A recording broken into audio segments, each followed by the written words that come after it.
આ વાત છે ભાવનાની. ભાવના એક સીધી સાદી અને ખૂબ જ મહેનતુ છોકરી. એના ઘરમાં માત્ર એની બીમાર માં જ હતી. પિતાનો સાથ તો નાનપણમાં જ છૂટી ગયો હતો, એટલે ઘરની અને માતાની બધી જ જવાબદારી ભાવનાના નાજુક ખંભા પર આવી ગઈ હતી. ભાવના શહેરની એક ખાનગી કંપનીમાં કોમ્પ્યુટર પર ડેટા એન્ટ્રીનું કામ કરતી હતી. સવારે વહેલા ઉઠી ઘરનું બધું જ કામ પતાવવું, પોતાની વાલી માતા માટે પ્રેમથી જમવાનું બનાવવું, એમની દવાઓનો ડબ્બો પાસે મૂકવો અને પછી બસ પકડીને ઓફિસે જવું, આ એનો રોજનો નિયમ હતો.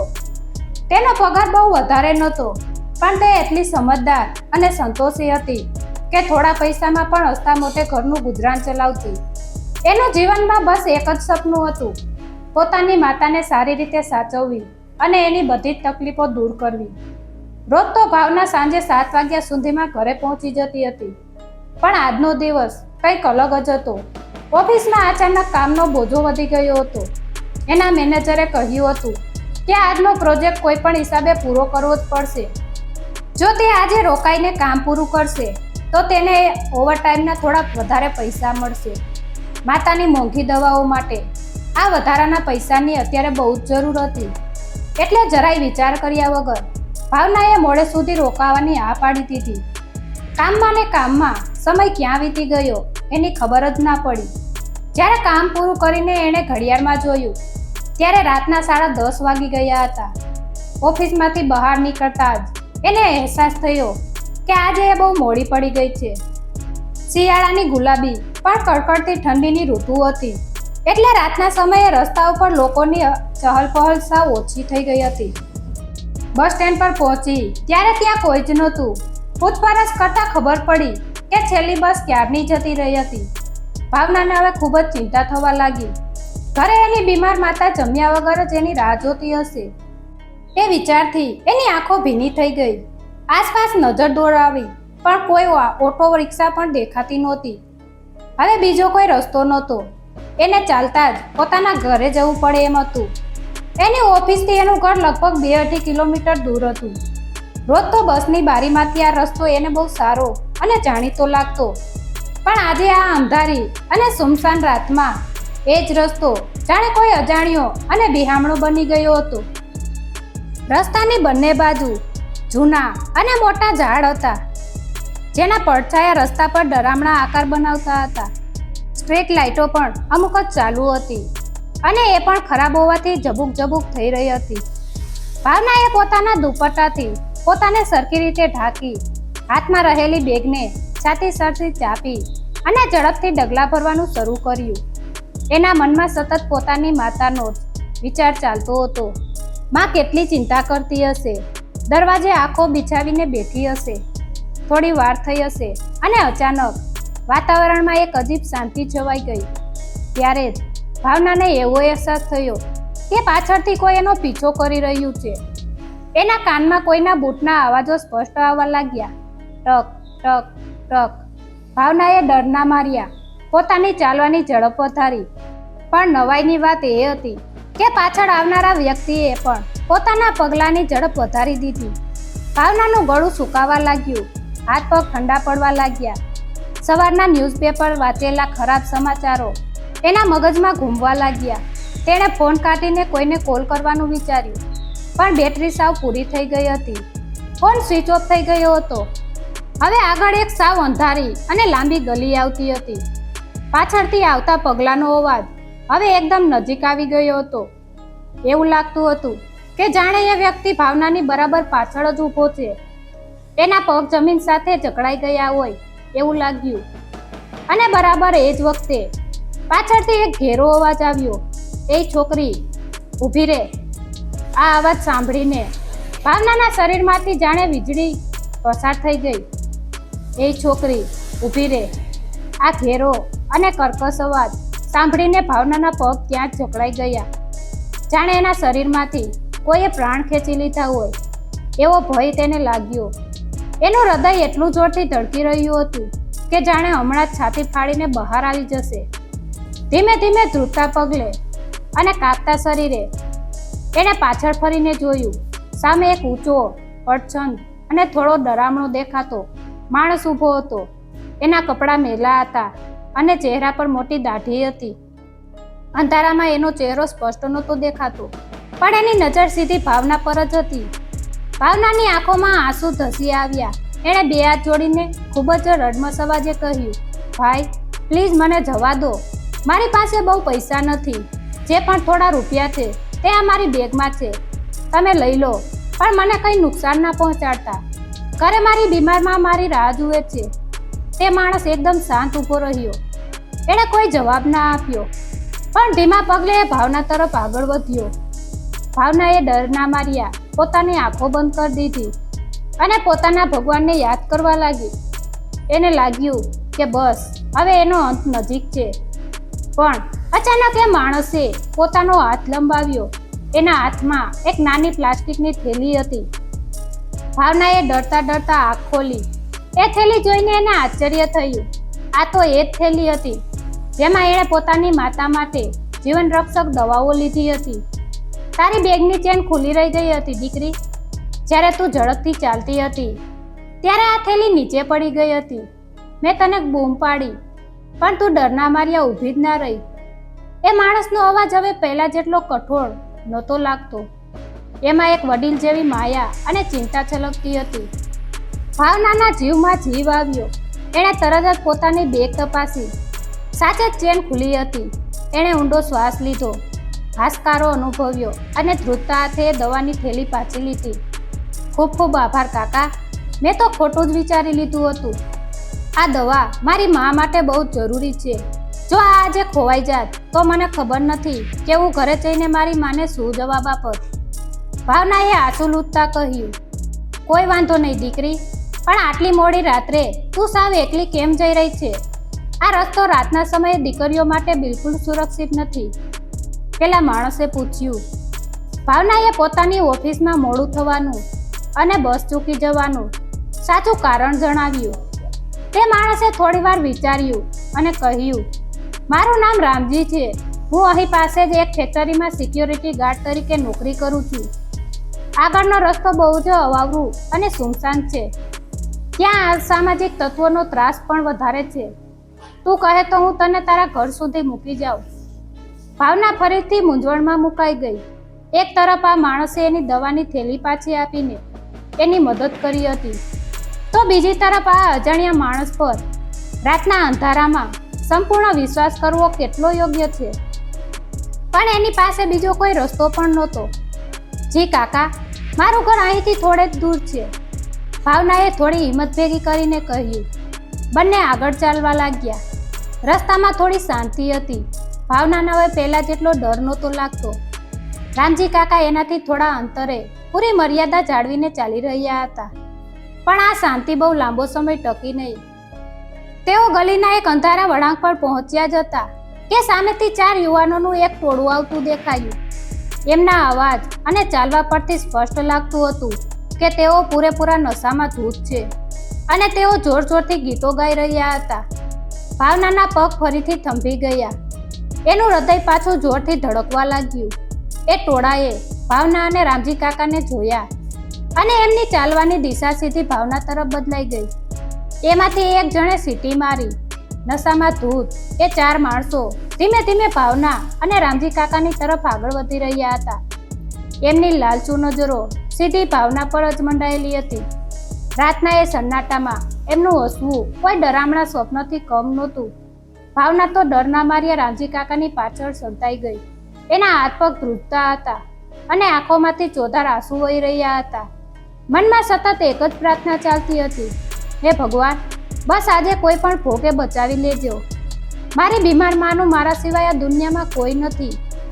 પેલા 4માંથી જે મુખ્ય લાગતો હતો એણે આગળ આવીને રસ્તો રોકી લીધો. એણે રામજી કાકાને ધક્કો મારતા કહ્યું, એ ડોસા, તું સાઈડમાં ખસી જા. આ રૂપાળી છોકરીને અમારી સાથે 2 ઘડી વાત કરવી છે. રામજી કાકાએ એકદમ મક્કમતાથી ઊભા રહ્યા. એમણે ભાવનાને પોતાની પાછળ છુપાવી રાખતા શાંતિથી પણ એક દ્રઢ અવાજે કહ્યું, જો ભાઈ, આ મારી દીકરી જેવી છે. રાત બહુ વીતી ગઈ છે અને અમે ઘરે જઈ રહ્યા છીએ. તમે લોકો અહીંથી ચાલ્યા જાઓ અને અમને અમારો રસ્તો કાપવા દો. એમાં તમારી ભલાઈ છે. પણ એ ક્યાં કંઈ સમજવાના હતા. રામજી કાકાની વાત સાંભળીને તેઓ મોટે મોટેથી હસવા લાગ્યા. એક જણે કાકાનો કોલર પકડી લીધો અને બૂમ પાડીને કહ્યું, અરે ઓ સિક્યુરિટી ગાર્ડ, તું અમને શીખવાડે છે કે અમારે શું કરવાનું? તારી ઉંમરનું માન રાખીએ છીએ એટલે જવા દઈએ છીએ, નહીંતર અત્યારે જ પૂરો કરી નાખત. ચૂપચાપ રસ્તો પકડ અને પેલી છોકરીને અહીં જ રહેવા દે. ભાવના આ બધું જોઈને વધારે ગભરાઈ ગઈ. એણે આજુબાજુ નજર દોડાવી. કદાચ કોઈ ઘરની લાઈટ ચાલુ હોય, કદાચ કોઈ બારીએથી આ બધું જોતું હોય અને મદદ માટે આવી શકે, પણ બધે જ ગાઢ અંધકાર અને બેકાર શાંતિ હતી. આખી સોસાયટીના લોકો ઘસઘસાટ ઊંઘી રહ્યા હતા. રામજી કાકાએ યુવાનોનો હાથ ઝટકીને દૂર કર્યો અને પોતાની ફરજ નિભાવતા બોલ્યા, જો મેં તમને સીધી રીતે સમજાવ્યા પણ તમે નથી માનતા, હું જીવતે જીવતો આ દીકરીને કંઈ નહીં થવા દઉં. તમારે એના સુધી પહોંચવા માટે મારા મૃતદેહ પરથી પસાર થવું પડશે. આટલું સાંભળતા જ પેલા ચારે ગુસ્સે ભરાયા અને એમણે રામજી કાકા પર હુમલો કરી દીધો. રામજી કાકાએ બહાદુરીથી એમનો સામનો કર્યો. એમણે પોતાની લાકડી કાઢીને 2-3 જણાને ફટકાર્યા પણ ખરા. કાકાના એક જ પ્રહારથી એકને જમીન પર પટકાયો, પરંતુ ઉંમરની અસર અને સામે 4 જુવાનિયા. કાકા કેટલો સમય ટકી શકે? એક જણે પાછળથી આવીને કાકાના માથામાં જોરથી પાણો મારી દીધો અને કાકા લોહી લુહાણ હાલતમાં જમીન પર ઢળી પડ્યા.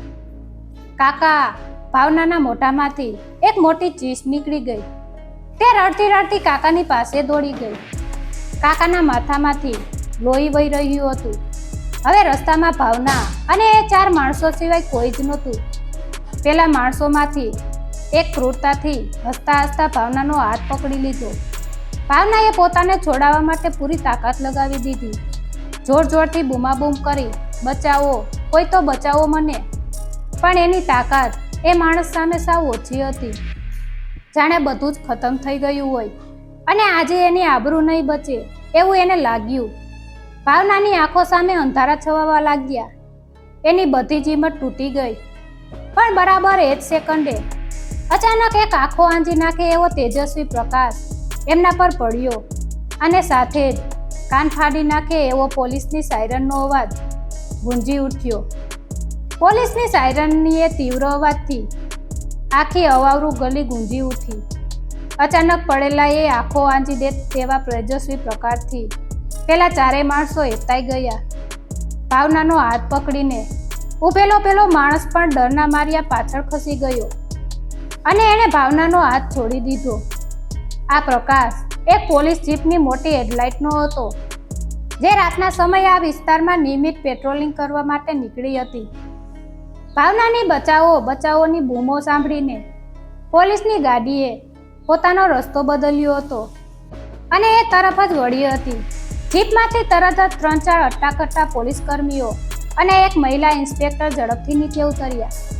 ખાખી વર્દી અને પોલીસને પોતાની સામે જોતા જ પેલા ચારેયનો બધો નશો હવામાં ઉડી ગયો. તેઓ પોતાનો જીવ બચાવવા માટે ચારે દિશામાં દોડવા લાગ્યા. પણ પોલીસની ચપળતા અને તૈયારી સામે તેઓ ક્યાં સુધી ટકી શકે? પોલીસના જવાનોએ ચારે બાજુથી ઘેરીને ગણતરીની મિનિટોમાં જ ચારેયને જમીન પર પટકી દીધા અને એમના હાથમાં લોખંડની કડક હથકડી પહેરાવી દીધી. બીજી તરફ મહિલા ઇન્સ્પેક્ટર તરત જ દોડીને ભાવના પાસે આવ્યા. ભાવના ડરના માર્યા જમીન પર ફસડાઈ પડી હતી અને એનું આખું શરીર સૂકા પાંદડાની જેમ ધ્રુજી રહ્યું હતું. ઇન્સ્પેક્ટર એના માથે અત્યંત પ્રેમથી હાથ ફેરવ્યો અને એક મોટી બહેન જેવી ઊપ આપતા કહ્યું, બેટા, હવે જરાય ગભરાવાની જરૂર નથી. અમે આવી ગયા છીએ. હવે તું બિલકુલ સુરક્ષિત છે. કોઈ તારો વાળ પણ વાંકો નહીં કરી શકે. પોલીસનો એ મજબૂત અવાજ અને માથે ફરેલો પ્રેમાળ હાથ જોઈને ભાવનાની રોકાયેલી હિંમત અને શ્વાસ પાછા આવ્યા. તે ઇન્સ્પેક્ટરને ભેટીને ધ્રુસકે ને ધ્રુસકે રડી પડી. થોડીવાર માંડ શાંત થયા પછી ભાવનાએ રડતા રડતા જમીન પર લોહી લુહાણ હાલતમાં પડેલા રામજી કાકા તરફ ઇશારો કર્યો. એણે ધ્રુજતા અવાજે કહ્યું, મેડમ, પ્લીઝ પેલા કાકાને જલ્દી બચાવી લો. એમણે મારો જીવ અને મારી આબરૂ બચાવવા માટે પોતાનો જીવ જોખમમાં મૂક્યો છે. એમને બહુ વાગ્યું છે ઇન્સ્પેક્ટર. અને બીજા પોલીસ કર્મીઓ તરત જ દોડીને રામજી કાકા પાસે પહોંચ્યા. કાકાના માથામાંથી લોહી વહી ગયું હતું અને તેઓ સાવ બેભાન અવસ્થામાં હતા. એમનો શ્વાસ એકદમ ધીમો ચાલી રહ્યો હતો. એક પળનો પણ સમય બગાડ્યા વગર પોલીસે એ જ જીપમાં રામજી કાકાને ખૂબ સાચવીને બેસાડ્યા. ભાવનાને પણ પાછળની સીટ પર બેસાડી અને જીપને સાયરન ફરી ચાલુ કરી સીધી શહેરની સૌથી મોટી અને નજીકની હોસ્પિટલ તરફ દોડાવી. રસ્તામાં ભાવના રામજી કાકાનું લોહીવાળું માથું પોતાના ખોળામાં રાખીને બેઠી હતી. એ પોતાના દુપટ્ટાથી કાકાનું લોહી લૂછી રહી હતી અને સતત ભગવાનને હાથ જોડીને પ્રાર્થના કરી રહી હતી, હે મારા નાથ, આ કાકાને કંઈ ના થવા દેતા. એમણે એક અજાણી દીકરી માટે પોતાના જીવની પરવા નથી કરી. હવે એમનો જીવ બચાવવો એ તારા હાથમાં છે. થોડી વારમાં પોલીસની જીપ હોસ્પિટલના ઇમરજન્સી ગેટ પર પહોંચી ગઈ. ડોક્ટરોની ટીમે પરિસ્થિતિની ગંભીરતા સમજીને તરત જ રામજી કાકાને સ્ટ્રેચર પર લીધા અને સીધા ઓપરેશન થિયેટરમાં લઈ ગયા. હોસ્પિટલની એ લાંબી, ઠંડી અને શાંત લોબીમાં ભાવના સાવ એકલી એક બાકડા પર બેઠી હતી. એના કપડાં અને હાથ પર રામજી કાકાનું લોહી લાગેલું હતું. એની આંખોમાંથી આંસુ સુકાવાનું નામ નહોતા લેતા. ઇન્સ્પેક્ટર મેડમે ભાવના પાસે બેસીને એને પાણી પીવડાવ્યું અને થોડી સાંત્વના આપી. એના પરિવાર વિશે પૂછ્યું. ત્યારે અચાનક ભાવનાને યાદ આવ્યું, અરે બાપરે, મારી માં રાતના 12 વાગી ગયા છે અને મારી બીમાર માં હજુ પણ ભૂખી તરસી ઘરે મારી રાહ જોતી હશે. ભાવના ગભરાઈને બોલી ઉઠી.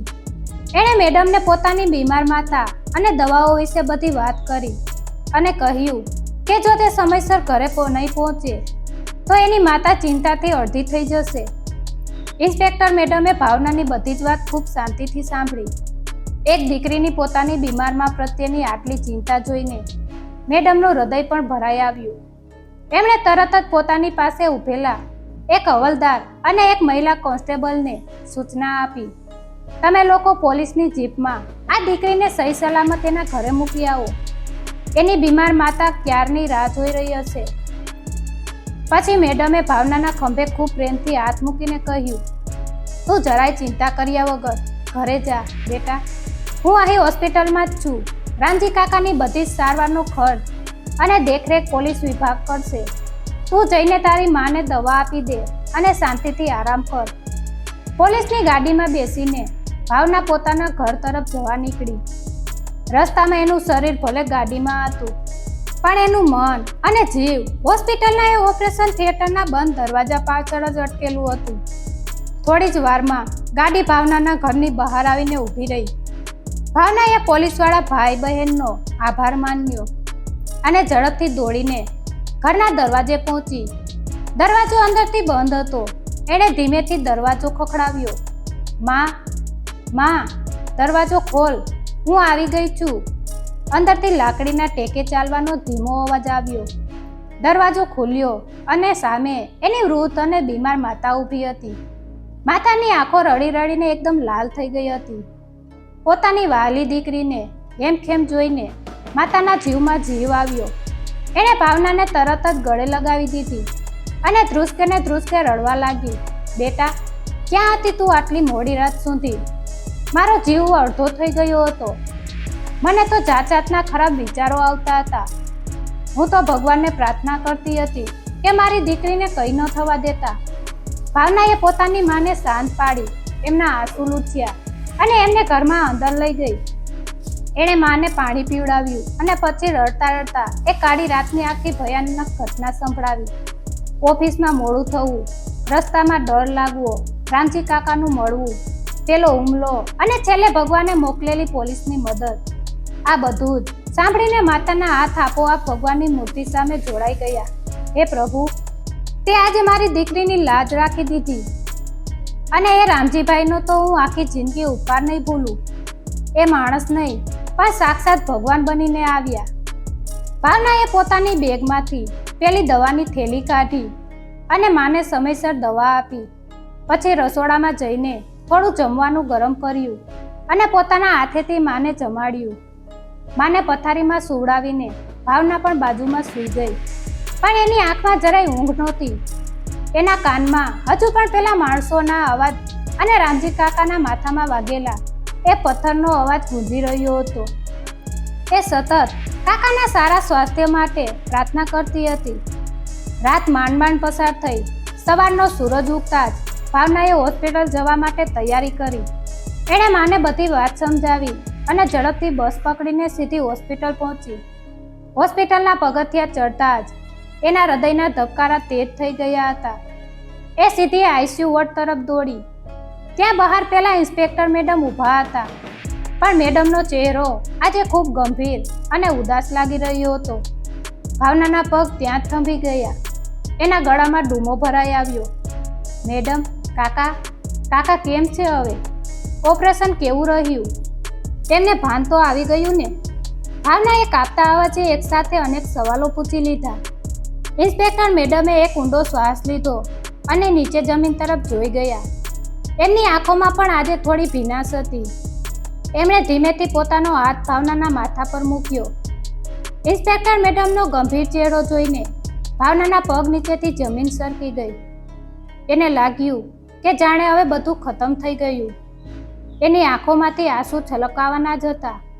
ત્યાં જ ઇન્સ્પેક્ટર મેડમ પોતાના ચહેરા પર એક નાનકડું અને અડગું સ્મિત લાવતા કહ્યું, બેટા, ગભરાઈશ નહીં. તારા રામજી કાકા હવે બિલકુલ ખતરાની બહાર છે.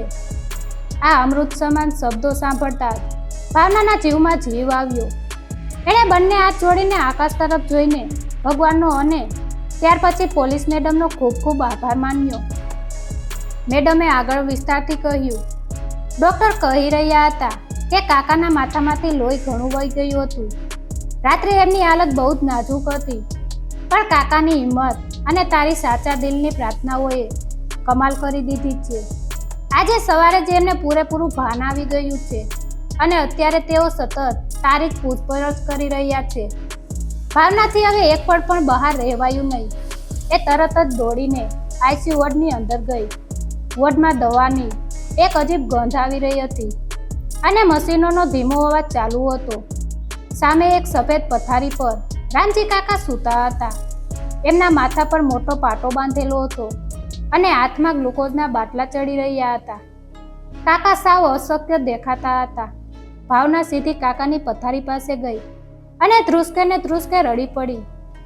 આ આંસુ દુઃખના નહીં પણ ખુશીના હતા. એણે કાકાનો હાથ પોતાના હાથમાં લઈને રડતા રડતા કહ્યું, કાકા, તમે મને માફ કરી દો. મારા જ કારણે આજે તમારી આ હાલત થઈ છે. જો તમે કાલે રાત્રે મારી મદદ ના કરી હોત તો એ માણસોએ મને ક્યારની ન રાખી હોત. એક સાવ અજાણી છોકરી માટે તમે તમારો પોતાનો જીવ દાવ પર લગાવી દીધો. રામજી કાકાએ ખૂબ જ ધીમા પણ વહાલભર્યા અવાજે કહ્યું, અરે ગાંડી, એમાં આટલું બધું રડવાનું શું? એક દીકરીની ઇજ્જત અને એનો જીવ બચાવવો એ તો કોઈ પણ બાપની સૌથી પહેલી ફરજ છે. મને વાગ્યું એનો મને કોઈ જ અફસોસ નથી, પણ મને એ વાતનો સૌથી મોટો સંતોષ છે કે મારી દીકરી સહી સલામત પોતાની મા પાસે પહોંચી ગઈ. ભાવનાને કાકાની આ વાતથી ખૂબ જ લાગણી થઈ આવી. એણે કાકાને પૂછ્યું, કાકા, તમારા પરિવારમાં બીજું કોણ કોણ છે? મને કહો તો હું અત્યારે જ એમને સમાચાર આપી દઉં, જેથી તેઓ તમને મળવા આવી શકે. આ સાંભળીને કાકાની આંખોમાં થોડી ઉદાસી છવાઈ ગઈ. એમણે એક ઊંડો શ્વાસ લઈને ધીમેથી કહ્યું, બેટા, આ દુનિયામાં મારું કોઈ જ નથી. હું સાવ એકલો જ છું. મારી પત્ની વર્ષો પહેલાં ભગવાનના ઘરે જતી રહી છે અને અમારે કોઈ સંતાન નહોતું. બસ આ સિક્યુરિટી નોકરી કરીને હું મારો સમય પસાર કરું છું અને એક નાનકડી ઓરડીમાં એકલો રહું છું. આ શબ્દો સાંભળીને ભાવનાનું હૃદય પીગળી ગયું. એણે તરત જ ખૂબ મક્કમ અને પ્રેમાળ અવાજે કહ્યું, કોણે કહ્યું કે તમે એકલા છો? આજથી હું તમારી દીકરી છું અને મારી મા એ તમારો પરિવાર છે. હોસ્પિટલમાંથી રજા મળ્યા પછી તમે પેલી ભાડાની ઓરડીમાં નહીં પણ સીધા મારા ઘરે જશો. અત્યાર સુધી મેં પિતાનો પ્રેમ નહોતો જોયો, પણ ભગવાને મને કાલે રાત્રે તમારા રૂપમાં એક સાચા પિતા આપી દીધા છે. રામજી કાકાની આંખોમાંથી પણ હર્ષના આંસુ વહેવા લાગ્યા. એક અજાણી દીકરીએ આજે એમને જિંદગીનો સૌથી મોટો સંબંધ અને સહારો આપી દીધો હતો. ઇન્સ્પેક્ટર મેડમ અને બાકીના પોલીસ સ્ટાફ પણ બહારથી આ દ્રશ્ય જોઈ રહ્યો હતો. બધાની આંખો ભીની થઈ ગઈ હતી. પેલા 4 ગુનેગારોને પોલીસે કડકમાં કડક સજા અપાવી, જેથી ભવિષ્યમાં ફરી કોઈ દીકરી સાથે આવું ક્યારેય ન થાય. મિત્રો, આ વાર્તા આપણને બે બહુ મોટી વાતો શીખવે છે. પહેલું એ કે આજના આ સ્વાર્થી જમાનામાં પણ રામજી કાકા જેવા દેવદૂત સમાન લોકો જીવિત છે, જેઓ કોઈના પણ સ્વાર્થ વગર પારકાના દુઃખમાં ઊભા રહે છે અને સાચી માનવતા બતાવે છે. આપણે પણ કોઈની મદદ કરવામાં ક્યારે પાછા ન પડવું જોઈએ. બીજું એ કે દીકરીઓ આપણા સમાજનું રત્ન અને સન્માન છે. એમની સુરક્ષા અને એમને એક સુરક્ષિત વાતાવરણ પૂરું પાડવું એ આપણી સૌની સામૂહિક જવાબદારી છે. તો મિત્રો, કેવી લાગી તમને ભાવના અને રામજી કાકાની આ હૃદયસ્પર્શી વાર્તા? જો રામજી કાકાની બહાદુરી અને ભાવનાના પ્રેમે તમારા હૃદયને જરા પણ સ્પર્શ કર્યો હોય તો આ વિડીયોને એક લાઈક ચોક્કસથી કરજો. આ વિડીયો તમારા મિત્રો, પરિવાર અને તમામ ગ્રુપમાં વધુને વધુ શેર કરો, જેથી દરેક લોકો સુધી આ સારો સંદેશ પહોંચી શકે. અને હા, કોમેન્ટ બોક્સમાં રામજી કાકા જેવા સમાજના સાચા હીરો માટે 2 શબ્દો જરૂર લખજો. આવી જ અવનવી પ્રેરણાદાયક અને હૃદયને સ્પર્શી જતી વાર્તાઓ સાંભળવા માટે અત્યારે જ આપણી આ ચેનલને સબસ્ક્રાઇબ કરી લો અને બેલ આઇકન દબાવવાનું ભૂલતા નહીં. આભાર.